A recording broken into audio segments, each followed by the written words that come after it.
quest to be the best, yeah, I let you free from a world that's been feeling so grown in. I got dreams and they feel so lucid. I got dreams that they think I'm stupid. It's alright, sit back, cause I do this.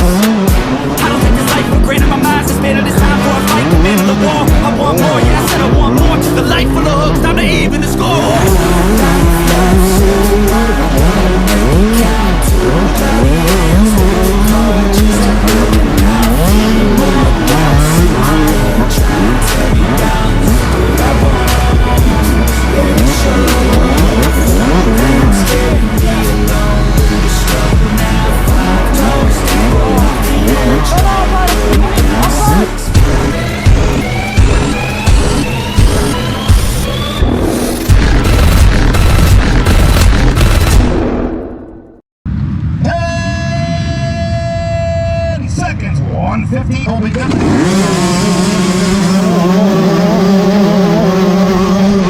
Hey guys, welcome back to another video. This is the Camp Coker GNCC in Society Hill, South Carolina. My name is Ryder Sigety. I'm an AMPRO off-road professional, off-road GNCC professional racer, and off to a great start. As we can see, seems like this year it's all hole shots. It's hole shots or nothing. So I got the hole shot, which means that the first couple straightaways went good, and then immediately get passed for a second. At this point in the race, I have not been on the bike in a while, which we will get into later. At least not nearly enough as I should be, and I just feel a little bit uncomfortable right now. And you're gonna see in a minute, the rider in front of me kind of drops me right off the bat. Not a good start to my race, but I'm still in top 2, so definitely not, could be way worse. 3 hours to go. If he drops me a minute right now, it could change in the next hour, you know what I mean? So definitely a lot to still happen. I'm here with my dad, Mike Sigety. Dad, say hello. Hi, Mike Sigety here, or as everybody refers to me, Ryder's dad. And Ryder did forget to mention the rest of his intro, which is he's a 4-time GNCC champion. And yes, he is part of the Yamaha Factory and Pro team. And we appreciate you coming to watch our video. Hope you like it. Not sure if you're a new subscriber or new viewer or not, but Ryder's videos for the first 4 years of making them have been the most viewed GNCC and National Enduro videos. At least last year, in 2024, he made 4 videos, and all 4 were the most viewed GNCC and National Enduro videos made by a racer. You know, we don't compete with like Racer TV or Motocross Action, who actually did come to one of the GNCCs last year, but any video produced by a racer, his has done well, so we hope you like this. And if you do, I'm going to start a little early with this request. Please like and subscribe and comment. That helps a lot. That would be great. Yeah, definitely. So as of right now, I think in a minute I'm gonna get passed again, but there's a lot of interesting stuff that happens. I don't know if you guys saw from the intro, some of the people that are passing me, I actually, oh yeah, right here, I took a bad line through the mud, and Wallinger, I think his name was, got right in front of me, and now I've moved down into 3rd. And this race was definitely rough for me. I mean, my hands after this race were ripped to shreds. And a bit of controversial comment, I think that this race is the toughest GNCC and that I've ever done, and I've heard a lot of other people say it's the toughest. Well, I've also heard people say Florida's the toughest, so if you have an opinion in the comments, let me know. Yeah, so speak of his hands, and we'll get a little more into this in a bit. He has been off the bike for weeks, actually months, basically only coming out for the races because he was diagnosed with Epstein-Barr, which is basically mono, and the only way to get rid of it is to not exercise, so he's just coming out to get some points. And we just got cleared from the doctor the week before this race that he could exercise, and he pushed so hard on his exercise during the week that he came to the race hands all blistered up, cutting off dead skin the day before. And 1 hour into the race, I decided to stop him, which was our gas strategy, to stop a little early. And I stopped him 1 hour and like 10 minutes into the race, and he just started complaining. You'll see in a minute that his hands were shot, and there was actually blood on the grips coming through his blisters that he already had. And so yeah, we definitely screwed that one up. We tried taping it, we didn't do a good job. He doesn't like the way I tape hands. He says it's too restrictive the way I did it. Didn't work, so we screwed that up and actually did a retape job during the race, which you'll also see. Yeah, so you guys are gonna see I end up feeling like, oh yeah, my hands are feeling a little better, and my dad has tape ready for me, and I'm like, no, I'm feeling good, I'm gonna keep riding. And then like a mile later, my hands just feel terrible again, and I had to wait like a full another lap to get taped because my dad, the next time I saw him, put the tape away because he thought I was fine. And then I was like, tape, I need tape. And then I had to wait till the time after that. But ended up working out alright, I guess. I think honestly one of the worst parts was messing up these gloves, staining these gloves. These gloves are beautiful. The white and blue Moose gloves, I just got them the day before from the Moose tent. And they're so pretty, and they match like the blue and white Hare gear I had on. I don't know, I really like the gloves and how they match the jersey. Let me know what you guys think. Looking like a true kid. Yeah, so when he said his hands hurt, I wasn't prepared, so I went to the other side of the track to meet him. Didn't know that he got some Advil in between then and now, and the other side of the track was like 20 some odd minutes later, and I had two people, somebody, the owner of JDP, I forget his name, JDP Suspension, so thank you very much, and some other person who I don't remember, and I apologize. We were all ready to rip his gloves off, one person to do one hand, one person to do the other, me with a roll of tape, you'll see in a minute, and then he's like, no, I'm going to keep trying to ride, and then later there was nobody to do it, so it just took us. This was scary here, this spot, at least for me watching the video. Yeah, definitely. The only thing that made it not scary is these trees are almost planted like a tree farm, so they're in a completely straight line for most of it. So you really didn't have to worry about like weaving through the trees. Like look right here, it's just one straight line. But you're gonna see in a minute, once we come out to this grass track here, I kind of screw up a little turn, and just my arms are, I've already pumped up at this point in the race, and I'm coming way outside out of the second corner in the grass track, and one of the riders in my class comes by with Colby Goodman on my other side. They double past me, and see, boom, he caught my handlebars. I thought I was going down right there. Even Colby, who won my class right in front of me, he came from last, and he's already this far up in the pack, but he got a last place hole shot, has made his way through almost the entire pack, and look at him, he just keeps going. Here, he passes another person, I think, right here. Like, he's good, did awesome, phenomenal this race. But he was like, wow, yeah, I saw that kid almost take you out on the grass track, and I was like, yeah, that was scary, because going that fast on grass track and ending your race that soon would have been a problem. But I don't know if you'd want to call it karma or whatever. I don't think he did it intentionally, so I wouldn't call it karma. But you're gonna see in a minute, I come around a corner, and this rider just completely flipped over the handlebars, fell into a big ditch, and it just looks rough. So wait for that, guys. So that was Brandon Hashman that was in the ditch, like flipped over? Yeah, no, you were about to see him as I come around this corner. I don't know how this happened, like weird mud hole out of nowhere, boom, right in the middle of the track. He just flipped completely over the handlebars. But that was definitely scary, because that I was thinking to myself, wow, I'm happy that he passed me and almost took me down, because that could have been me so easily. But thankfully it wasn't, because that looked like it hurt a lot. Yeah, and he's that's interesting. We should talk about this now, because he's the only person I think in the class. He is the only person in the class who's won 2 races so far, and he's got a 10th at this race. And it's all over the board in these 3-hour races. Like, in the hour and a half races you were doing, it basically came down to you and one other person every race. It was either you or him. But this is the A class, and this is the 3-hour race, and it's like in Supercross, like anyone could win. Anyone could win. It's pretty interesting. This was a really tight bike only section, right? And this is kind of your thing, the tight stuff here. But I guess you can only go as fast as the guy ahead of you. Yeah, definitely. I was actually having so much fun in this tight section, but it was very long. I didn't want to play the whole thing because we're not going too fast.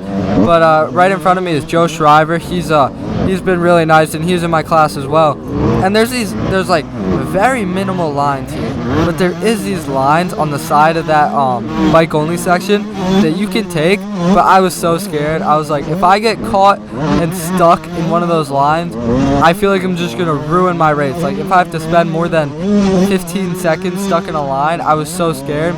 So I didn't even attempt to take any passing lines in there. And then you see we come out back to this open stuff, and Joe's going great. We're going pretty good right now. I feel like everybody's kind of on their first lap sprint, so we were going good. But more to back when my dad was saying how there's been different winners this year because of the 3-hour. Don't forget to like and subscribe, by the way, guys, please. And comment, please. Another reason I feel like there is for that is because of how muddy it's been recently too. Like, some of these mud events just make it so anybody could win. This person right here was just screaming their bike behind me, so I let them go. Actually, later in the race, somebody was screaming their bike at me a bunch, and I was like trying to move over, so I finally find a spot to move over, and I feel bad. I slowed down, I moved to the side to move over, and they ran right into the back of my tire and fell over, and I heard them fall over, and then they started cursing me out when they passed me like 10 minutes later. But yeah, I did not mean to do that intentionally, but whatever. So we've been a little slow with the videos here. The last video race we did, Talladega, was insane muddy. I didn't see one single good video on the internet because the cameras were just covered in mud. And I don't know if anyone follows me on Facebook. I don't think I posted on Instagram, but I posted on Facebook. I weighed Ryder's bike after Talladega. By the way, right there was Davis Simpson on the side of the track. He's an XC3 rider, and I don't know if you guys saw, he was cheering me on, telling me to do some good things. Yeah, he had a pretty bad crash, did something to his shoulder, but he's okay. But back to Talladega, which we'll show you a little video of Talladega shortly, but it was insane muddy. I weighed Ryder's bike on Tuesday after the race. The race was Sunday. Drove home from Talladega, Alabama, where the famous speedway. Anyway, where Talladega Nights, the movie, and the bike was 100 pounds heavier with mud. 100. Well, years and years and years ago, somebody told me their bike was 70 pounds heavier, and I kept asking him, 70 or 17? What are you saying? 70 or 17? And he says 70. Well, this was 100. So if you want to check that out on Facebook, you could see. Crazy. But yeah, maybe you could show you some video footage of Talladega. So this is really the only good footage we have right off the start. Like, it's really like 30 seconds into the woods, and eventually the mud just starts gooping all over the camera, and there's no wiping it. It just got crap. In addition to having a horrible mud race, they said they were going to cut the race to 2 hours. I don't know anyone who did less than 3 hours. Some of our friends did 4 hours because the laps turned into 1 hour laps. It was so gnarly. Yeah, it was definitely really gnarly. And another thing is, like, me trying to ride that and wipe the camera, and then looking after the race and seeing that the camera wipes did absolutely nothing. I was just moving the mud around, basically. And like, I feel like on these races where it's not muddy, I get so nervous because sometimes I feel like maybe I hit one mud hole, got the camera dirty, and then forgot to wipe it for 2 hours. But this race, the camera something happened to it. I guess somehow it got unplugged. I really have no clue. That won't happen again though. I'll tape it. But I used like an external battery so that it could last the 3 hours. And somehow the GoPro got unplugged. So I only had around an hour and a half, an hour and 45 to 2 hours of footage. But it is pretty good footage. However, I was really happy with this, but sadly we don't have it on footage. I think my fastest lap, or my second fastest lap, was on my last lap of the race, which in a 3 hour I was very happy about, even though it's because for about a lap and a half or even 2 laps I was just riding really slow because of my hands and saving energy. But I don't have that last lap on footage where I felt like I was pushing pretty good, and I actually make the pass from, well, pretty bad still, but I make the pass from 6th up to 5th, which was another thing that I was happy about. So that is kind of weird, right? That you finished 5th place, which is your worst GNCC finish ever in all your years of 5 years of doing GNCC, and you actually moved up in ranking because it's been all over the board. And I was kind of wondering, like, how could your last lap? How could you feel healthy? You haven't been exercising, and it just doesn't make sense. But your hands definitely had a huge part to doing it. But the other thing is, you might be able to tell by listening to his voice that he sounds a little different. And he had his tonsils out about 2.5 weeks ago, and he does a rower test, and he has a time he's trying to achieve, and he knows what he can do on the rower test. And with taking weeks off of doing the rower test, as soon as he got his tonsils out, like, he sounded like, kind of like all his videos kind of sounded a little bit like this. Now he can, like, breathe better. I wonder if that had something to do with you're having, like, a little more energy when it gets, like, real high cardio. I mean, I hope that would be awesome, right? You see here, I'm trying so hard to get through get past the rider in front of me. I feel like I was taking every, like, line to the side of him that I could, and just nothing was working. But anyway, yeah, I hope that hopefully my tonsils are helping me be able to breathe better. It's just one of the many problems I've had in the last couple of months. We said we were going to talk about kind of why I wasn't on the bike. What part of that is the tonsil surgery, another part of that is pink eye, another part of that is I got diagnosed with something. Oh wait, we talked about this already. I'm sorry. Did we talk about the Epstein-Barr? We did. Yeah, but that Epstein-Barr you went through 6 rounds of week-long antibiotics, 7 rounds actually, if you count the one after that, of antibiotics and steroids. And yeah, so it's just been unhealthy, very unhealthy. Yeah, and with that too, it's like the worst feeling ever. If you guys are like an athlete, when you train all winter, and then I trained all winter, I felt like I was trying, and then all of a sudden I can't train at all, and I feel fine. Like I really didn't feel that bad. I felt like I could train. I just got passed, by the way, by Cade Stats, who was in my class on the beta. He's doing really good. He's really good in these mud events, and you're gonna see I do pass him back in a second here. Makes a couple mistakes, coincidentally in the mud, right? But I do notice that he's very good. I feel like in the mud events. I remember he passed me at Big Buck or Talladega, and he was just flying through the mud. It was crazy. So, yeah, congratulations to Cade Stats. I think I was actually standing next to his mom. She was nice. Anyway, let's talk a little bit about some interesting other things with the pros that are going on at this race. This year is the first time in GNCC history that a XC2 racer not only won the overall, because that's happened once before, but actually physically won the overall. Like usually the one time it's been done before, once or twice, it's been done on adjusted time. But now, XC2 riders, Grant Davis and Nick DeFeo in particular, they're actually leading the overalls, winning the overalls, and have high potential to win the overall championship from the XC2 line. So what does that say? Are these guys just super talented? Or is that saying that like a 250 bike is all you really need? Or a 450 maybe is too much? Or maybe a 450 is just too much in the mud? Because we've had terrible mud events, 2 really bad ones, but it's still amazing to see. And at this particular race, I'm going to give you the top 5 overall for the day. Ben Kelly. And if you don't know who Ben Kelly is, Ben Kelly was super dominant. I think it was 2 years ago, and then got hurt. I got something to say, Ryder? Yeah, right here you see a rider falls, and this is just interesting. Like very fast decision had to be made here about like what's going to happen, what you're going to do. And Cade Stat and I end up getting past like 2 riders right in a row. And then I was thinking to myself, I was like, wow, he's pretty good in the mud. And I know that there's like a little bit of a mud section coming up. And for some reason I didn't follow his line, and then he just dropped me, and I never saw him for the rest of the race. You're going to see in a second, he just drops me. Like, I just take a bad line. But I feel like I should have followed him. I don't know why I didn't. But I guess there's always pluses and minuses, because what happens if you follow somebody and then it doesn't work out? But this line was definitely not good. Yeah. So back to the overall. So Ben Kelly was super dominant, won the championship, then got hurt, and really didn't come back to form for like a year and a half. And now he just won the overall today, so he's back. And our Yamaha Ampro teammate, Liam Draper. Oh, was that me? No, that's... Oh, no, sorry. Hey, I made the video. Have an autograph? So anyway... I just want to say, pit row was so fun this race. Like, I don't know if you guys can tell, it's like the best grass track I've ever ridden, and I felt like everybody was saying that. It was this really soft, mulchy grass that you could just hold it wide around the corners, and it was flat too. Like, it was kind of like a break. There wasn't any whoops or anything. I was having so much fun. I always wondered, did anyone ever lose their bike, like lose control in pit row and just tumble through like a bowling ball through some pins with these semi-tractor trailers here, these pits. But anyway, back to the overall. So Ben Kelly first, Yamaha Ampro teammate Liam Draper. It's funny because at the beginning of the race, Ryder got the whole shot and then he was gone, so I thought he was going to do really well. Liam Draper and Caleb Russell were also leading the race. I'm like, this is going to be a good day for Yamaha. But Liam Draper did carry the Yamaha flag. He got second. Grant Davis from the XC2 line third. Stu Baylor fourth, and Angus Reardon fifth. So that's the top 5 overall at this particular race.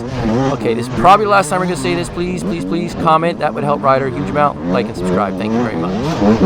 So on the line in front of Ryder is the 4-stroke A-line, and that has actually 29 people in it. That's a lot of people. I think your class has about 20, 29. That's definitely a lot. So what did your watch say, Ryder? When you got, or your heart rate when you got done? Yeah, it said that my heart rate got, like, it said a new threshold heart rate, which means that my heart rate was above 175 for the longest time I've ever had it. Also, look at these people walking across the track. You guys could pause the video at pretty much any point, and I bet you're gonna see on the watch on my handlebars that my heart rate is above 175. Like, for the people that say like it's not physically demanding, I felt like I was like pretty physically demanded, if that makes sense here. It was pretty difficult. Who says this isn't physically demanding? I've heard a lot of people say it is the most physically demanding race on the schedule. Well, just like non-racers, I would say. Oh, say right, that. right, yeah. So right in front of me, this kid was in my class, and I knew we were getting to that super tight section soon. So I was trying, I don't know if you guys just saw, I was trying everything I can. Like here, there's another kind of line that I knew wasn't going to work, but I had to try it. I was trying everything I can to get around him before this tight section. And I ended up, well, I guess you guys are going to see, but it ended up not mattering too much anyway. You're about to see in a second.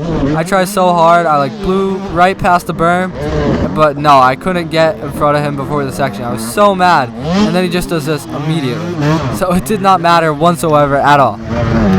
So I got a little funny story. Ryder's been flying out. And I've been picking up at the airport, which, by the way, try to get through the airport with a 32-foot motorhome and an 18-foot trailer.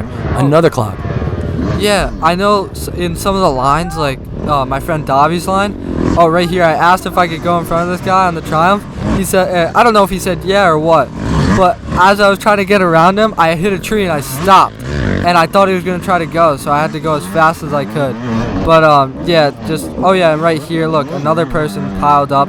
Thank God I didn't have bark busters on right there. I don't know if you guys saw, I just kind of hit that tree with my right hand. That is the person that I was talking about. I saw so much going on right now. That is the person I was talking about earlier. He ran into me when I was trying to pull over, and he was just cursing me as he went by. But I kind of feel bad. I didn't mean to. And then here's our pit stop, of course. Our IMS can dumps so quick. I love it. It's funny though. You think about how much you spend on a gas can, the red head adapter, the dry brake. It's like $1,500, and you do save time. But man, you spend a lot of money to save like an extra 6 or 7 seconds. But everyone does it. It's worth it. Yeah, definitely. Back to the pink eye story. So he gets off the plane and he's got pink eye in both eyes, and they're so swollen. They're not just pink. They're like raccoon swollen. And I'm like, oh my God. So we find a walk-in center. I hate to say it, but it was in the hood. And they made us wait 4 hours. It was like 2 o'clock in the morning by the time we got there, and he got seen even later. And the nurse comes in, and she looks like she just got done with a clubbing. And she's like, oh my God, this is really bad. You can lose your eye. You can lose your vision. Oh my God. Oh, here's when we stop to do your hands, and you're like, no thanks, I'll be fine. I don't need 3 people to do this quickly. Yeah, she started to freak us out. And I'm like, oh my God, well, what do you think it is? And she's like, that's what I'm going to figure out. And she just walks out like she's going to Google it or something. So by the time we got done with there, we ended up just going to a hospital and sleeping in the parking lot after we got a little bit of medication from them. It was a disaster. And then he had to pedal the track the next 2 days in goggles. Like, it was a beautiful day to out, and he's like wearing like Scott Prospect goggles so he doesn't get dust in his eyes from pedaling the track. And people are like, why are you wearing goggles? We should show a picture of that. Yeah, anyway guys, not much more happened. You're gonna see right here, this was a rider that I was battling with. He went down, and he was a very respectful rider. I felt bad, and I mean, other than that, I get past one more time. I ended up finishing 5th for the day, and then not the best finish, actually the worst finish, but we know that we can only go up from here, hopefully, knock on wood. And I'll see you guys in the next video. Don't forget to like, subscribe, comment, and bye.